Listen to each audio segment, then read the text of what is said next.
On popular demand, I just created this video, an analysis of collapse of Silicon Valley Bank. Look at the skeleton balance sheet of this bank. They had deposits, they invested that in loans, they made investments in bonds, securities. I'm not talking about other aspects, but these three are very important for us to understand what went wrong. If you take the period like say 2020, the COVID period, or even after that, there was a urge in US to ease the liquidity, to give funds to individuals, business entities, so that they can carry on their activities. So literally money printed and everyone was given loans. Okay, that brought in a lot of liquidity into the system. People had so much money, startups had so much money, they were getting loans at low cost, and many of them were parking their loans as well in the form of deposit with the banks, and Silicon Valley Bank SVB had good amount of deposits. Actually, their deposits increased almost by 300% over a period say from 2019 to 2022. Okay, they had good amount of increase in deposits.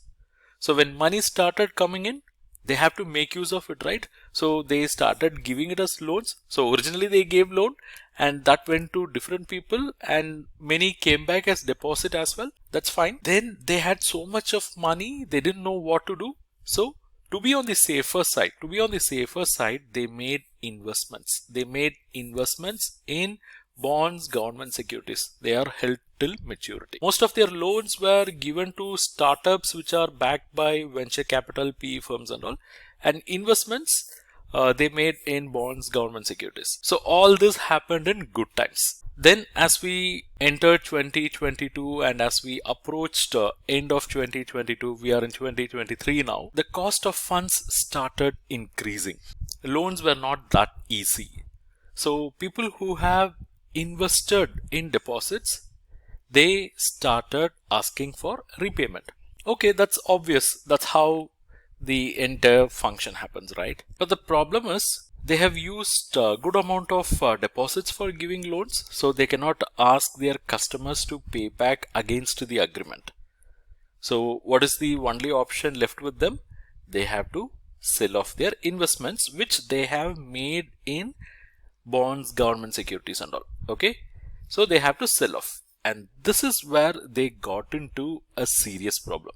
They actually got into this interest rate risk. See, when they got so much of deposits, when they didn't know what to do, they went and invested in bonds, government securities. At the time, interest rate was really low, and since interest rate was really low, market price was really good at the time. And they believe that this will be more or less in the same pattern like this. But what happened? If you compare 2020 to 2022 end, 2023 now, contrary to their expectation, interest rate increased. And in bonds, what happens is when interest rate increases, the market price will decrease. But why that is happening? That's the fundamental time value of money concept. Look at this example. Let's say you are investing 100 rupees now at 1% return. It means at the end of that 1 year, 100 plus 1%, 100 plus 1, you can expect 101 rupees. So 100 rupees is your present value and 101 is the future value. It means the present value of this 101 is 100 rupees when the interest rate is 1%. Fair enough. Look at this another example. I am investing 100 rupees at 2% expectation. It means at the end of the first year I am going to get 102 rupees. Okay. So the future value is 102 rupees and its corresponding present value is 100 rupees. That is also fair enough. But now look at the scenario here. They have already invested, let's say they have already invested this 100 rupees when the rate of interest is 1%. Okay, but now the rate of interest is between 4 to 5%. So when the rate of interest is between 4 to 5%, the present value cannot be 100 rupees because they invested with an expectation of getting 101. By investing 100, it means they were expecting 1% at the time. So 101 discounted at 1% will give you 100. But now the scenario has changed. 101 remains same, but this 1% has become, let's say, 5%. So the future value is 101, but the discounting rate has undergone a change now. It is 5%. So 101 discounted at 5% will give you the present value as 96.19. I'm just taking an example of 100 so that we'll have clarity. So try to understand this. 100 invested at 1% will give you 101. So this is what future assured amount. This assured amount is for 1% return. But now the average return is 5%. So if someone is ready to accept this 101 in future at the rate of 5%, now he will pay a price of only 96.19. Because if he is going to pay 100, then in future he should be expecting 105 at the rate of 5%. So obviously he'll expect less, and that's what happened here. That's why interest played a major role here. So this is the formula we basically use for arriving at the present value, but now the focus is this.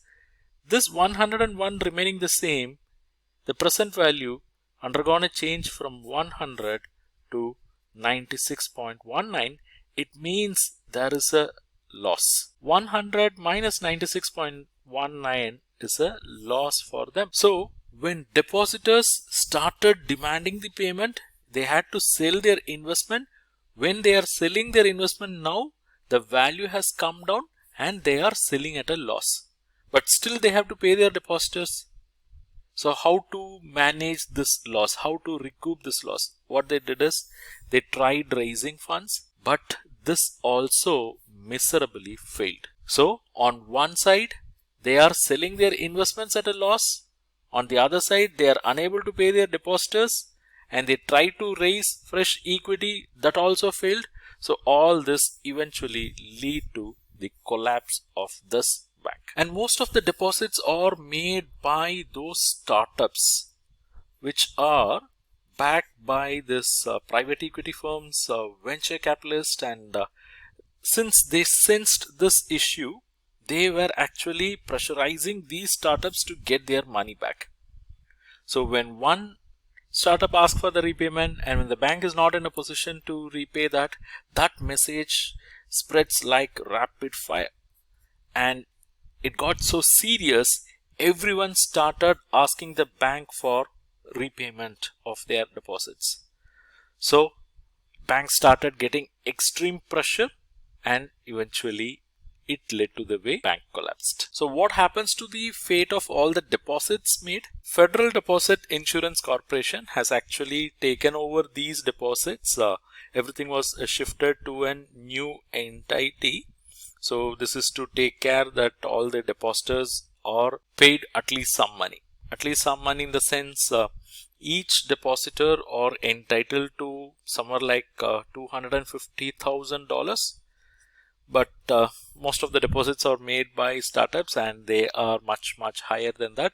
So obviously there could be some loss for those startups who have made the deposits. So that's the understanding as of now. But in the coming days, we do not know what kind of developments will happen. But there is going to be some loss, and even big financial institutions, banks, they could have made deposits, and this could have a kind of a rollover effect, because on one side, those startups who have made deposit, they are not getting their money back, so that is going to cause some kind of a liquidity strain for them on one side.